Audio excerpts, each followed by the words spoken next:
ನೆನ್ನೆ ಫುಲ್ ಬಿಸಿ ಇದೆ ಬಿಡಿ. ಯಾವಾಗ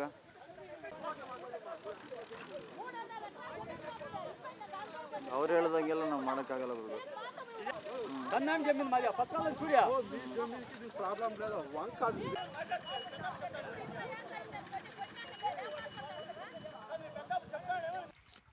ಹೀಗೆ ಅಕ್ರಮವಾಗಿ ಜಮೀನಿಂದ ರಾಜಕಾಲುವೆ ಒತ್ತುವರಿ ಮಾಡುತ್ತಿರುವ ಜಮೀನಿನ ಮಾಲೀಕ ಇತ್ತ ಅಕ್ಕಪಕ್ಕದ ಜಮೀನುಗಳಿಗೆ ಮಳೆ ನೀರು ನುಗ್ಗುತ್ತೆ, ರಾಜಕಾಲುವೆ ತೆರವು ಮಾಡಿಸಿ ಎಂದು ಆಕ್ರೋಶ ವ್ಯಕ್ತಪಡಿಸುತ್ತಿರುವ ರೈತರು.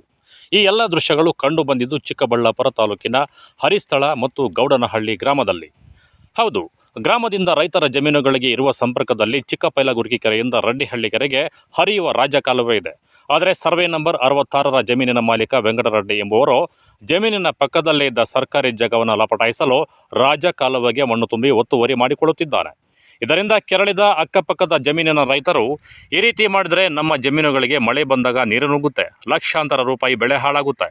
ಇದರ ಜೊತೆಗೆ ಸರ್ವೆ ನಂಬರ್ 67ರಲ್ಲಿ ಸರ್ಕಾರಿ ಗ್ರಾಮ ಸಮಾಧಿ ಜಾಗ 28 ಗುಂಟೆಯ ಜಾಗವನ್ನು ರೈತರು ಒತ್ತುವರಿ ಮಾಡಿದ್ದಾರೆ. ಇದರ ಬಗ್ಗೆ ತಹಶೀಲ್ದಾರರಿಗೆ ಎಷ್ಟು ಬಾರಿ ಮನವಿ ಕೊಟ್ಟರೂ ಕ್ಯಾರೆ ಅಂತ ಇಲ್ಲ.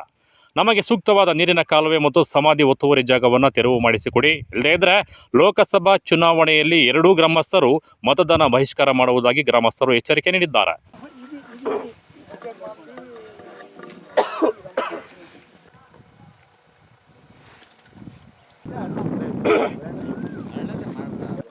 ನಮ್ಮ ಹೆಸರು ಚೌಡರೆಡ್ಡಿ ಅಂತ. ಈ ಹಳ್ಳಕ್ಕೆ ಸಂಬಂಧಪಟ್ಟಾಗೆ ಸ್ಮಶಾನಕ್ಕೆ ಸಂಬಂಧಪಟ್ಟಂಗೆ ಊರಿಂದ ರಸ್ತೆದು ತುಂಬ ಅನಾನುಕೂಲ ಆಗಿದೆ. ನಮ್ಮ ಊರಿನಿಂದ ಹಿಡಿದು ಸ್ಮಶಾನದವರೆಗೂ ಮತ್ತು ದಿಬ್ಬರಹಳ್ಳಿ ಸರ್ಕಾರಿ ಏನು ಯಾವುದೋ ಏನಂತಾರೆ ಅದನ್ನು ರಸ್ತೆ ರಸ್ತೆವರೆಗೂ ಒಂದು ರಸ್ತೆ ಆದರೂ ಒಳ್ಳೆಯ ಸೂಕ್ತವಾದಂಥ ರೈತರಿಗೆ ಅನುಕೂಲ ಮಾಡಿಕೊಡ್ಬೇಕು ಅಂತೇಳ್ಬಿಟ್ಟು ತಮ್ಮಲ್ಲಿ ಮನವಿ ಮಾಡ್ಕೊತಾ ಇದ್ದೀವಿ. ತುಂಬ ಅನಾನುಕೂಲ ಆಗಿದೆ. ಈ ತೋಟದಲ್ಲಿ ಕಾನೆಯಲ್ಲಿ ನಾವು ಲಾರಿಗಳಾಗಿರ್ಬೋದು, ಟ್ರ್ಯಾಕ್ಟರ್ ಆಗಿರ್ಬೋದು ಹೋಗ್ಬೇಕಾಗಿದ್ರೆ ನಾವೇ ಸ್ವಂತ ಜಮೀನಿನಲ್ಲಿ ಮಾಡ್ಕೊಂಡು ಹೋಗಿದ್ದೀವಿ. ಅದನ್ನು ಸರ್ಕಾರದ ವತಿಯಿಂದ ಅದನ್ನು ಒಂದು ರಸ್ತೆನೂ ನಿರ್ಮಾಣ ಮಾಡ್ಕೊಂಡು ರೆಡ್ಡಿ ಹೆಸರು. ಏನಿವತ್ತು ಅರಸ್ಥಳ ಗ್ರಾಮದಲ್ಲಿ, ಅರಸ್ಥಳ ಗೌಡ್ನಳ್ಳಿ 2 ಗ್ರಾಮದಲ್ಲಿ ಇವತ್ತು ಸರ್ವೆ ನಂಬರ್ ಅರಸ್ಥಳ ಅಂತ ಬರೋದು, ಮಜಲ ಗೌಡ್ನಳ್ಳಿ.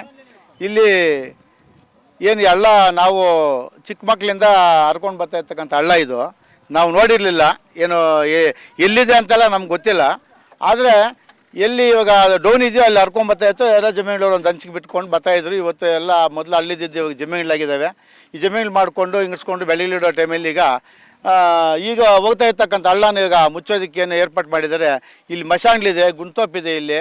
ಇದನ್ನು ಸುಮಾರು ವರ್ಷದಿಂದ ಇದು ಬೌಂಡ್ರಿ ಮಾಡಬೇಕಂದ್ರೆ ಈ ಹೊಸಬರೋಸರು ಜಮೀನು ಕೊಂಡ್ಕೊಂಡು ಇವಾಗ ಇಲ್ಲಿ ಮೊದಲು 500 ಇತ್ತು ಜಮೀನು. ಇಲ್ಲಿ ಈ ಹೊಸದಾಗಿ ಕೊಂಡ್ಕೊಂಡು ಬಂದು ಈಗ ಈ ಮಶಾನ್ಗಳಿಗೆ ಇವತ್ತು ಒತ್ತುವರಿ ಮಾಡ್ಕೊಂಡು ಮಶಾನ್ಗಳು ಇಲ್ದಿರ ಆಗಿದೆ. ಗುಂತೋಪ್ ಬೇರೆ ಇತ್ತು, ಗುಂತೋಪನ್ನು ಇವತ್ತು ಕಾಣೆ ಆಗ್ತಾ ಇಲ್ಲ ಇಲ್ಲಿ. ಅದು ಎಲ್ಲಿದೆ ಅಂತಕ್ಕಂಥದ್ದು ನಮಗೆ ಬೇಕಂತೇಳಿ ನಾವು ಒಂದು ಸಾರಿ ತಾಲೂಕು ಪಂಚಾಯತಿಯಿಂದ ಒಂದು ಅಮೌಂಟ್ ಹಾಕಿಸಿ ಅಧಿಕಾರಿಗಳಿಗೆ ಅರ್ಜಿಗಳು ಕೊಟ್ಟಾಗ ಅವ್ರು ಬಂದು ನೇರವಾಗಿ ನಮಗೆ ಕ್ಲಿಯರೆನ್ಸ್ ಮಾಡಲಿಲ್ಲ. ಇದು ಬೌಂಡ್ರಿ ಫಿಕ್ಸ್ ಮಾಡಲಿಲ್ಲ. ಬೌಂಡ್ರಿ ಫಿಕ್ಸ್ ಮಾಡಿದರೆ ಯಾರಾದರೂ ಒಂದು ಅಮೌಂಟ್ ಹಾಕಿ ನರೇಗಾದಲ್ಲಿ ಏನೋ ಮಾಡ್ಬೋದಾಗಿತ್ತು. ಹಂಗಾಗಿ ಇಲ್ಲಿ ಈಗ ಇವಾಗ ಸಡನ್ನಾಗಿ ಇವತ್ತು ಹಳ್ಳ ಮುಚ್ತಾ ಇದ್ದಾರೆ. ಈ ಹಳ್ಳ ಮುಚ್ತಾ ಇರೋದು ಇವತ್ತು ನಮಗೆ ತುಂಬ ತೊಂದರೆ ಆಗ್ತದೆ. ಇವತ್ತು ಕೆಳಗಡೆ ಇವಾಗ ರೈತರು, ಸುಮಾರು ಜನ ರೈತರು ಇವತ್ತು ಲಕ್ಷಗಟ್ಟಲೆ ಸಾಲಗಳು ಮಾಡಿ ಇವತ್ತು ಬೆಳೆಗಳನ್ನು ಇಟ್ಟಿದ್ದಾರೆ. ಹಳ್ಳ ಬಂದರೆ ಇವತ್ತು ಮೇಲಿನ ಕೆರೆ ನಮಗೆ ಈಗ ಏನು ಅಲ್ಲಿ ತೂಪುಗಳು ಸೀಜ್ ಮಾಡೋದ್ರಿಂದ ಬಂದಿದ್ದ ಮಳೆ ಹಂಗೆ ಕೋಡಿ ಹರ್ಕೊಂಡು ಬರ್ತದೆ. ಅದ್ರ ಜೊತೆಗೆ ಇವಾಗ ಏನು ಹೆಚ್ಚಿನ ವೇಳೆ ನೀರು ಬೇರೆ ಬಿಟ್ಟು.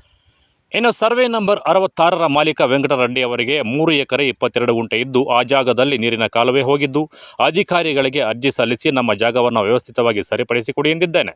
ಆದರೆ ಅವರು ಯಾವುದೇ ಕ್ರಮ ತೆಗೆದುಕೊಳ್ಳದಿದ್ದಾಗ ನಾವೇ ಮಣ್ಣು ಮುಚ್ಚುವ ಕೆಲಸ ಮಾಡಿದ್ದೇವೆ. ಹಾಗಾಗಿ ರಾಜಕಾಲುವೆ ಎಲ್ಲಿದೆ ಎಂದು ಯಾರಿಗೂ ಗೊತ್ತಿಲ್ಲ. ನಕ್ಷೆಯಲ್ಲಿರುವ ರಾಜಕಾಲುವೆಯನ್ನು ಗುರುತಿಸಿಕೊಡಬೇಕೆಂದು ಅಧಿಕಾರಿಗಳಿಗೆ ಜಮೀನಿನ ಮಾಲೀಕ ಒತ್ತಾಯಿಸಿದರು. ನನ್ನ ಹೆಸರು ನವೀನ್ ಕುಮಾರ್. ನಾನು ಗೌಡನಹಳ್ಳಿ ಗ್ರಾಮಸ್ಥನಾದ ವೆಂಕಟರೆಡ್ಡಿ ಅವರ ಮಗ. ನನ್ನ ಜಮೀನಲ್ಲಿ ಒಂದು ಕಾಲುವೆ ಹೋಗಿತ್ತು. ಅದಕ್ಕೋಸ್ಕರ ನನ್ನ ಸರ್ವೆ ನಂಬರಲ್ಲಿ ನಾನು ಒಂದು 4 ವರ್ಷದಿಂದ ಅರ್ಜಿ ಕೊಡ್ತಿದ್ದೀನಿ. ಈ ಥರ ಗೌರ್ಮೆಂಟ್ಗೆ ನನಗೆ ಇದು ತೊಂದರೆ ಆಗ್ತಾಯಿದೆ, ನನ್ನ ಜಮೀನೆಲ್ಲ ಹಾಳಾಗ್ತಾಯಿದೆ, ಬೆಳೆ ನಾಶ ಆಗ್ತಾಯಿದೆ ಅಂತ. ಅದನ್ನು ಯಾರೂ ಇದು ಮಾಡ್ಕೊಳ್ಳಿಲ್ಲ ಆ ಅರ್ಜಿನ. ಅದಕ್ಕೋಸ್ಕರ ನಾನಾಗಿ ಇದನ್ನು ಎಲ್ಲ ನನ್ನ ಸರ್ವೆ ನಂಬರ್ ಆಗಿರೋದಕ್ಕೋಸ್ಕರ ನಾನು ಇದನ್ನು ಕಾಲುವೆನ ಮುಚ್ಚಿಸ್ತಾ ಇದ್ದೀನಿ. ನಾನು ನನ್ನ ಜಮೀನಿನಲ್ಲೆಲ್ಲ ಲೆವೆಲ್ ಹಾಕ್ಕೊತಾ ಇದ್ದೀನಿ. ಅದಕ್ಕೋಸ್ಕರ ಗೌರ್ಮೆಂಟ್ ಅವ್ರು ಬಂದುಬಿಟ್ಟು ರಾಜಕಾಲುವೆ ಎಲ್ಲಿದೆ ಅಲ್ಲಿ ಮಾತ್ರ ಮಾಡ್ಕೊಡ್ಬೇಕಂತೇಳಿ ನಾನು ಮನವಿ ಮಾಡ್ಕೊತಾ ಇದ್ದೀನಿ. ಅಲ್ಲ ಈಗ ಅದು ಮೊದಲಿಂದ ಇಷ್ಟು ವರ್ಷಗಳಿಂದ ಮೊದಲಿಂದ ಒಂದು 20 ವರ್ಷದಿಂದ ನಾವು ಬಿಟ್ಕೊಂಡಿದ್ವಿ, ಮಾಡ್ತಾರೆ ಗೌರ್ಮೆಂಟ್ ಅವರು ಅಂತ ಹೇಳ್ಬಿಟ್ಟು. ಅದಕ್ಕೋಸ್ಕರ ಅವ್ರು ಏನೂ ತಲೆಗೆ ಹಾಕ್ಕೊಳ್ಳಿಲ್ಲ ನಾವು ಕೊಟ್ಟಿದ್ದಕ್ಕೆ, ಅರ್ಜಿ ಕೊಟ್ಟಿದ್ದಕ್ಕೆ. ಅದಕ್ಕೋಸ್ಕರ ಆಗಿ ನಾವು ಈಗ ಕೊಟ್ಟಿದ್ದೀವಿ ಅರ್ಜಿ, ಒಂದು 4 ವರ್ಷದಿಂದ ಕೊಡ್ತಾನೆ ಇದ್ದೀವಿ. ಅವರು ತಲೆಗೆ ಹಾಕ್ಕೊಳ್ಳಿಲ್ಲ. ನಮಗೆ ಜಾಸ್ತಿ ತೊಂದರೆ ಆಗ್ತಾಯಿದೆ. ವರ್ಷಕ್ಕೆ ಬಂದು ಒಂದು 10 ರಿಂದ 15 ಲಕ್ಷ ಲಾಸ್ ಆಗ್ತಾಯಿದೆ ನಮಗೆ ಮಳೆ ಬಂದರೆ. ಇನ್ನು ತಾತ ಮುತ್ತಾತಂದಿರ ಕಾಲದಿಂದಲೂ ಹರಿಯುತ್ತಿದ್ದ ರಾಜ್ಯ ಕಾಲುವೆ ಜಾಗವನ್ನು ಒತ್ತುವರಿ ಮಾಡಿಕೊಳ್ಳುವುದರಿಂದ ಮಳೆಗಾಲ ಬಂದಾಗ ಕೆರೆ ತುಂಬಿ ಕೋಡಿ ಹರಿದು ಪಕ್ಕದ ಜಮೀನುಗಳಿಗೆ ನೀರು ನುಗ್ಗಿ ಇನ್ನೆಷ್ಟು ಅವಾಂತರ ಸೃಷ್ಟಿಯಾಗುತ್ತೆ ಎಂದು ರೈತರ ಆಕ್ರಂದನವಾಗಿದೆ.